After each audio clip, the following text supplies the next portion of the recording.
மாண்புமிகு சுற்றுச்சூழல் மற்றும் காலநிலை மாற்றுத்துறை அமைச்சர் அவர்கள். மாண்புமிகு பேரவைத் தலைவர் அவர்களே, திருவற்றூர், மணலி, எண்ணூர், கத்திவாக்கம் மற்றும் அதன் சுற்றுவட்டார பகுதிகளில் 17 வகையான தொழிற்சாலைகளும் 17 கேட்டகரி இண்டஸ்ட்ரீஸ், பெரிய வகை கெமிக்கல் தொழிற்சாலைகளும் ரெட்லாக்ஸ் கெமிக்கல் இண்டஸ்ட்ரீஸ் இயங்கி வருகின்றன.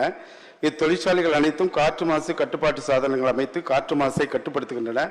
புகைப்போக்கியில் இருந்து வெளிவரும் வாயுக்களின் தன்மை அறிய தொடர் கண்காணிப்பு சாதனங்கள் புகைப்போக்கியில் நிறுவியுள்ளன. அதேபோல கழிவுநீர் சுத்திகரிப்பு நிலையங்களிலும் தொடர் கண்காணிப்பு சாதனங்கள் பொருத்தப்பட்டுள்ளது. அதன் விவரங்கள் தமிழ்நாடு மாசு கட்டுப்பாட்டு வாரியத்தின் தலைமை அலுவலகத்தில் கேரியர் மையம் மற்றும் நீர்த்தர கண்காணிப்பு மையத்துடன் இணைக்கப்பட்டு தொடர் கண்காணிப்பில் செயல்பட்டு வருகிறது என்பதை மாண்புமிகு பேரவைத் தலைவர் வாயிலாக மாண்புமிகு உறுப்பினர் அவர்களுக்கு தெரிவித்துக் கொள்கின்றேன். மாண்புமிகு உறுப்பினர் சங்கர்.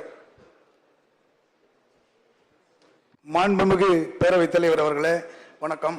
மாண்புமிகு முதல்வர் அவர்களுக்கு வணங்கி திருவொற்றியூர் தொகுதியில் உள்ள திருவொற்றியூர், மணலி, எண்ணூர் ஆகிய பகுதிகளில் தொழிற்சாலைகள் மாசு கட்டுப்பாட்டு வாரியத்திற்கு மூலம் அரசு கண்காணிக்க வருமா என்பதை கேட்க விரும்புகிறேன்.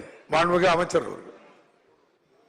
மாண்புமிகு பேரவைத் தலைவர் அவர்களே, மணலி, எண்ணூர் மறுசீரமைப்பு மற்றும் புத்தூர் அமைப்பு என்ற சிறப்பு நிறுவனம் அறிவிக்கப்பட்டு அதற்குரிய அரசாணை மாண்புமிகு தமிழக முதலமைச்சர் அவர்களால் 15/3/2024 அன்று வெளியிடப்பட்டு அதனை நிறுவுவதற்கான நடவடிக்கைகள் மேற்கொள்ளப்பட்டு வருகின்றன.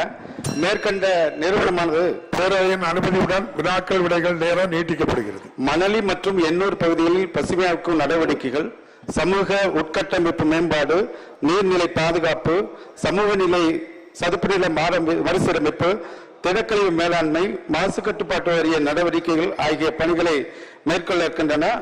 அது மட்டுமல்லாமல் 24 மணி நேரமும் அவசரகால மையம் அமைப்பதற்கும் புதிய சுற்றுச்சூழல் பொறியாளர் அலுவலகமும் 2 பறக்கும்படியும் அந்த பகுதியில் அமைப்பதற்கான நடவடிக்கை மேற்கொள்ளப்படுகிறது என்பதை மாண்புமிகு பேரவைத் தலைவர் வாயிலாக மாண்புமிகு உறுப்பினர்களுக்கு தெரிவித்துக் கொள்கின்றேன்.